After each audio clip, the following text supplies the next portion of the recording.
video, we've done about 8,000 miles. Now, on Instagram, I constantly post about this car, and really the thing is, it's hard for me to justify not getting a Crown Vic. So I don't know if a lot of you are prospective buyers or whatnot, but this car has been one of the most competent daily drivers I've ever been in my life.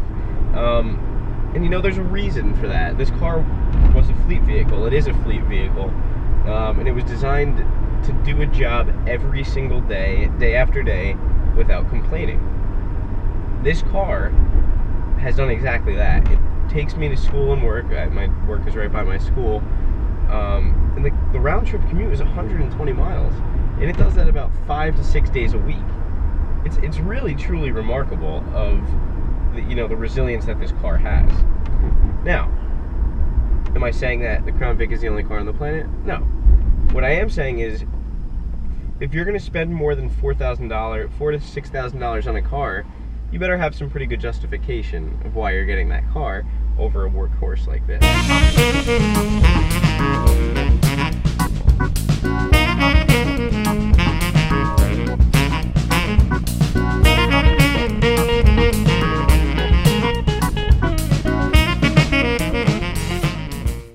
I should say this, that I'm an absolutely huge BMW fanatic, and first off, I just want to apologize if my nose is running or I look like a mess because I am sick, so that's that.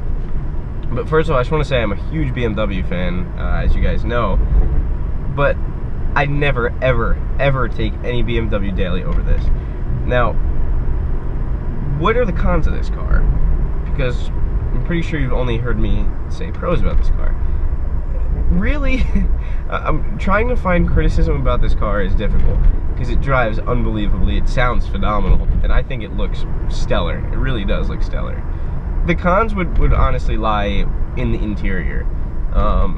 Now, over those 70 or 60 miles each way to work, does it get boring only having a radio? Yeah, you know, I'd like to have navigation, I'd like to have Bluetooth so I can talk to people, I'd like to have an aux port, but that's part of the deal when you pay $2,500 for a car that's reliable.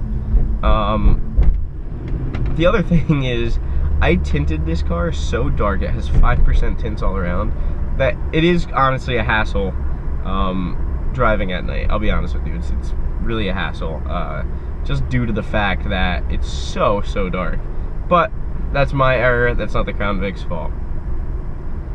Some of the other cons include when you're driving on, let's say residential roads, because I don't want everybody to think I'm this big speeder here, but people will go a solid 5 miles per hour below the speed limit because they think you're a cop.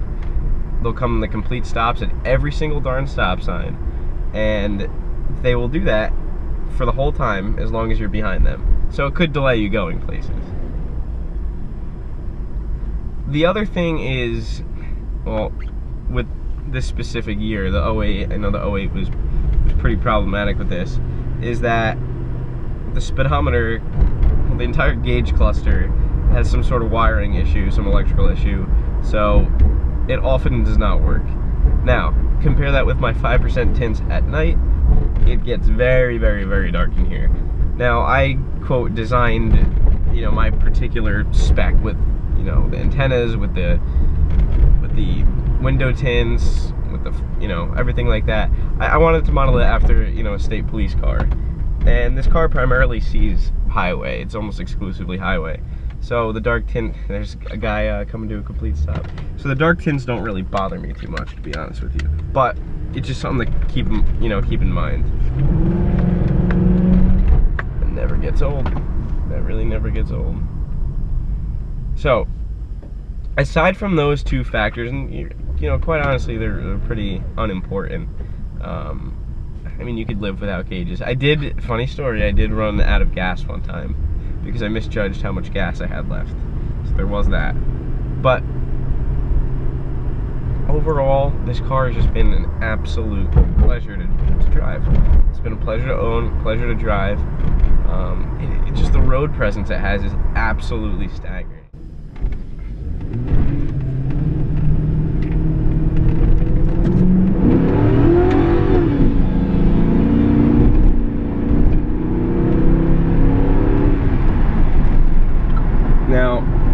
apologize, there's no beautiful gauge cluster to look at. But what I do want to say is that right now I'm on Dunlop Winter Sport Max GTs because I had previously Bridgestone all-season tires, run flats. They're great. They're really great for warmer weather, you know, even average temperature weather. However, in the snow, they were nothing short of absolutely horrific. I tried to go to Starbucks with this thing. I was drifting it around every single corner, and I was tapping some curbs, but it's okay because you're in a police interceptor. I couldn't have that in the snow. So I found that, you know, there's some old guy on Craigslist selling a brand new set, all 4 Dunlop Sport Winter Max GTs, 3Ds, whatever the heck they're called. And this car is honestly phenomenal. You have a limited slip diff. And what the heck did that guy just do? What is going on there? I mean, this V8 really is nothing short of intoxicating. It sounds unbelievable. So one thing that always shocks me about this car is how good it sounds. So this car is very playful. The rear end does play around a lot, as you saw from that. I was just getting onto the highway, and I gave it some throttle in the back, stepped out. It's because these tires aren't heavy, and they're, you know, this car has more than enough torque to spin them. However, saying that, super easy car to control. If you know the basic concepts of oversteer, understeer, power oversteer, lift off oversteer, stuff like that, if you know those basic concepts, this car is pretty manageable. Now, mind you, you don't get the basic necessities like traction control. I'm not too sure if traction control was offered in the civilian version. I'm sure it was, because it'd be pretty funny for a car in 2008 to not have traction control. Although I do really like that. I like that idea. But, you know, not everybody is a speed racer.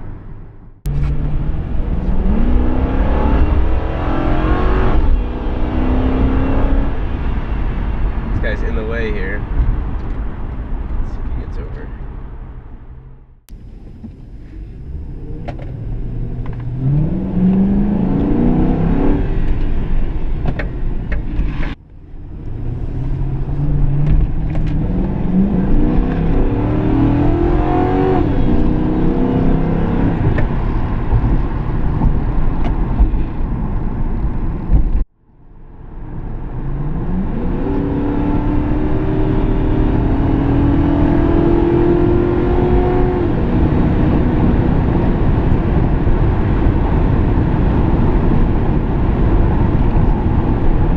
Now the dynamic of these winter tires, like I told you before, are pretty iffy on corners. So you got to make sure you grab the apex properly, and then don't you dare feed that power too early.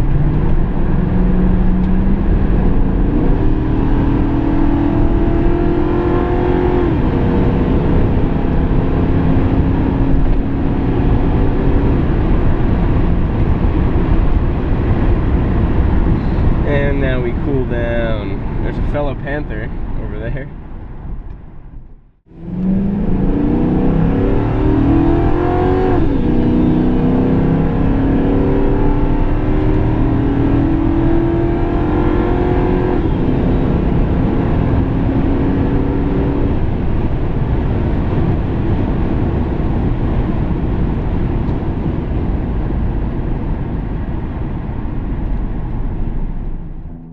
Bottom line is this: the CVPI is just one of those cars that makes you happy.